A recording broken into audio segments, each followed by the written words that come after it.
சொல்லுங்க பார்க்க என்ன அன்பை மறந்துட்டீங்க சொல்லுங்க. என்ன அன்பை மறந்துட்டேன்றதை நீ எனக்கு இது ரொம்ப ஒத்துழைச்சு முதல்ல நம்ம குடும்ப சேர்த்து இந்த வசனம் எனக்கு ஞாபகம் இருக்கும்.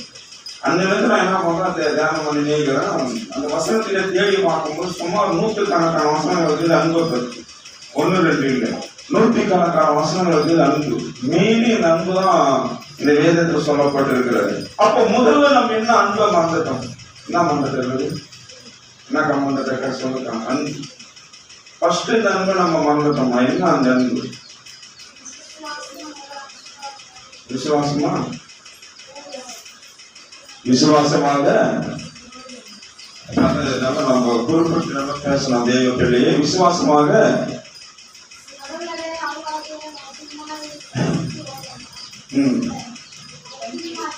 ஃபர்ஸ்ட் நல்லா ஜபம் வாங்கணும், உற்சாகம் வாங்கணும், நம்ம சர்ச்சு நம்ம இதுன்னு சொல்லி அதில் பின் வாங்கிட்டோம். அது சூப்பர் ஒரு பாயிண்ட். அப்புறம் எக்கச்சக்கமான அன்பு நம்ம மறந்துட்டோம். அல்லேலூயா. முதலாவது அன்பு இயேசு கிறிஸ்து நம் இருதயத்திலே ஒட்டப்பட்டிருக்கிறார். அப்போ நம் இருதயமே நம்மளுக்கு ஒட்டப்படுறது. எடுத்து வாசிக்கும் ரோமர் நம்பர் 1 ரோமர் 5ஆம் அதிகாரம் 5வது வசனத்தை வாசிக்க கேட்டு வேகமா வாசிக்கணும்.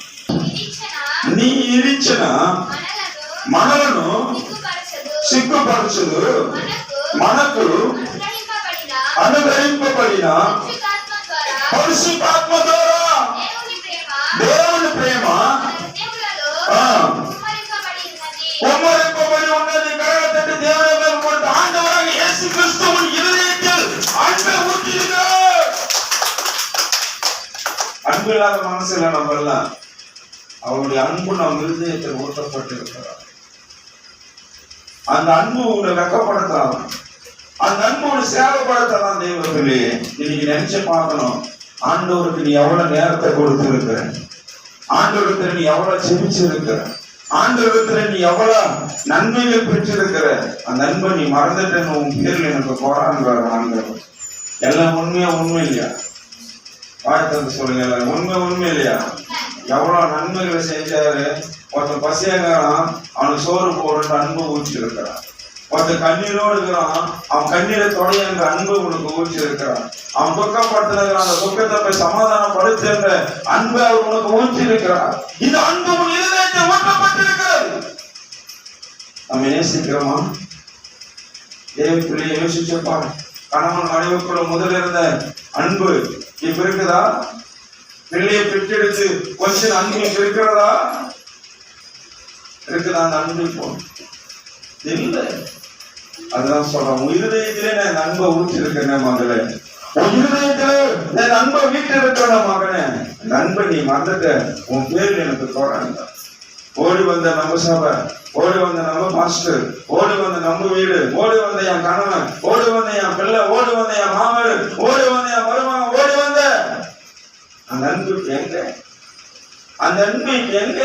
உன் பேர்ல எனக்கு ஒரு போறாங்க. அந்த அன்பு இருதயத்தில் ஓட்டப்பட்டிருக்கிறார். எத்தனை பேர் நேசிச்சு நீங்க மாமனார், எத்தனை பேர் நேசிச்சு நீங்க மருமகன் அன்பா இருக்கு. எத்தனை பேர் கணவன் மனைவி கூட அன்பா இருக்கிறீங்க. எத்தனை பேர் சமத்துல அன்பா இருக்கிறீங்க. எத்தனை பேர் வேதத்தை வாசிக்கிட்டு அன்பா இருக்கிறீங்க. எத்தனை பேர் சபைக்கு அன்பா ஓடுவீங்க. அது 100க்கு 100 உண்மை. இதை வாசிச்சு தியானம் பண்ணி பார்க்கும்போது 100க்கு 100 உண்மை. ஆதில் கொண்டு அன்பை நீ மறந்துட்ட, உபவாச ஜெபம் அன்பை நீ மறந்துட்ட, சபைக்கு ஓடி வர அன்பை நீ மறந்துட்ட, சபைக்கு அல்லேலூயா நீ கொடுத்ததை மறந்துட்ட. உன் பேர்ல எனக்கு போராடுற அந்த அன்பு இருதயத்தில் ஓட்டப்பட்டிருக்கிறது என்றார். அந்த அன்பு விட்டு நீ விலகிட்ட என்றார். அந்த அன்பு உனக்குள் இல்லை என்றார். இது நம்பர் 1 அன்பு எங்க இருக்கிறதா? நம்ம இருதயத்துல ஊற்றப்பட்டிருக்கிற. 2வது அன்பை பார்ப்போம். 2வது அன்பு ரோமர் 8ஆம் அதிகாரம் 36 39 வரைக்கும் இயேசு கிறிஸ்துவின் அன்பு அங்க விலகப்படுது. 36 ரோமர் 8 36 39 వచనం కడగదు. నిన్ను గురించి రాయబడింది ఏమనగా, నిన్ను బట్టి దీనివల్ల మేము వధింపబడిన వారము బతుకు సిద్ధమైన గొర్రెలమని. ரோமர் 8ஆம் அதிகாரம் 36வது வசனத்திலிருந்து நான் வாசிக்கிறேன். கிறிஸ்துவின் அன்பை விட்டு நம்மை பிரிப்பவன் யார்? உபத்திரவமா, பயக்குறமா, துன்பமா, பசியா, நிர்வாணமா, நாசமோச பட்டயமா, எல்லாவற்றிலும் நம்முடைய அன்புக்குள்ளாக முற்றிலும் ஜெயக்கொள்ளாக இருக்கிறோம். மரணமானாலும் ஜீவனானாலும் தெய்வ தூதர்களானாலும் அதிகாரிகளானாலும் வல்லமைகளானாலும் நிகழ்காரியங்கள் ஆனாலும் வருகாரியங்கள் ஆனாலும் உயர்வானாலும் தாழ்வானாலும் வேறொரு சிருஷ்டியானாலும் நம்முடைய கர்த்தராகிய இயேசு கிறிஸ்துவினுடைய அன்பை விட்டு பிரிப்பாது என்பது நிச்சயமாயிருக்கிறது. கர்ம தட்டி தேவனை மகிமைப்படுத்தி என்ன வண்ணா இருக்கிறோம் அவர் அன்பு விட்டு விலகாது. மரணமாக இருக்கட்டும், ஜீவனமா இருக்கட்டும், மந்திரவாதி கர்ம மந்திரம் பண்ணட்டும், சூனியக்காரன் சூனியம் பண்ணட்டும், ஏமாத்தட்டும், பொய் சொல்லட்டும், அடங்காத போட்டோம், அதிகாரிகளை கேட்டோம், யாரும் இயேசு கிறிஸ்து அன்பை விட்டு உன்னை என்னை பிரிக்க முடியாது. அந்த அன்பை நீ மறந்துட்டு அந்த கரணத்திற்கு தேவனை மகிமைப்படு. உயர்வானாயிரு, தாழ்வானாயிரு, கோடீஸ்வரனாயிரு, பிச்சைக்காரனாயிரு, ஒன்னில்லாதவனாயிரு, அந்த அன்பை விட்டு பிரிக்க முடியாது. மந்திரவாதிக்காரங்களும் பிரிக்க முடியாது. ஏசப்பா அன்பு மந்திரத்தை பார்த்து பயப்படுற, தந்திரத்தை பார்த்து பயப்படுற, பூனி சினிக்காரை பார்த்து பயப்படுற, எம்எல்ஏ பார்த்து பயப்படுற, கலெக்டரை பார்த்து பயப்படுற, போலீஸ்காரை பார்த்து பயப்படுற, எந்த அன்பு இயேசு கிட்ட இருந்து பிரிக்கவே ஒரே ஒரு தெய்வம் இயேசு கிறிஸ்து தான். அதுதான் உண்மையான அன்பு. எத்தனை பேர் உணர்றீங்க? வேதம் சொல்லப்படுகிறது. வாசிக்கும் கடைசி 39வது வசனத்தை வாசிக்கும் போது பாருங்க, தெலுங்கு வாசிப்போம். అధికారం కూడా సరి ఎత్తైనను లోతైనను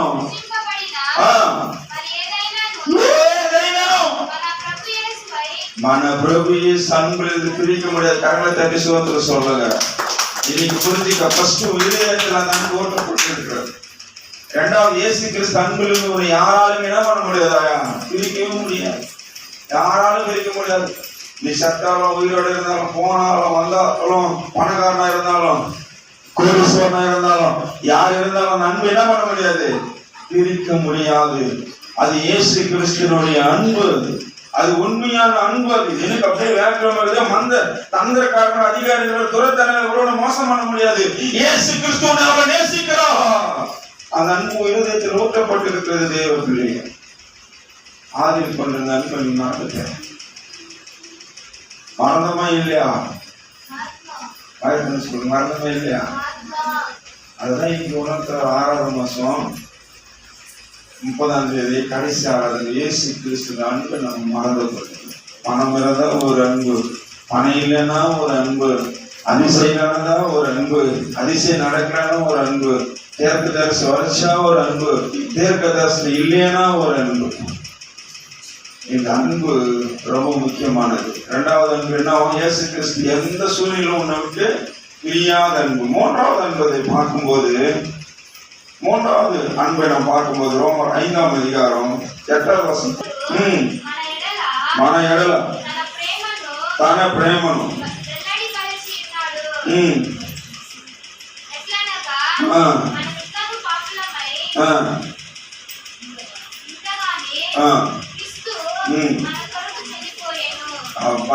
அவர் அன்பு நம்மளுக்காக மரித்தன்று. தமிழ் அழகா சொல்லப்பட்டிருக்கிறது.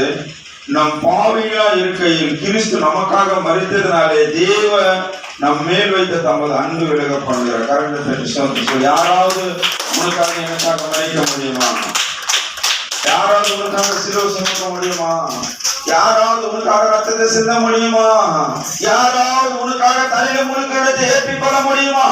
பாரமான சிலுவை யாராவது உன்னால் சுமக்க முடியுமா? பாவிகளா இருந்த உனக்காக எனக்காக இயேசு கிறிஸ்து ரத்தத்தை சிந்தினார்.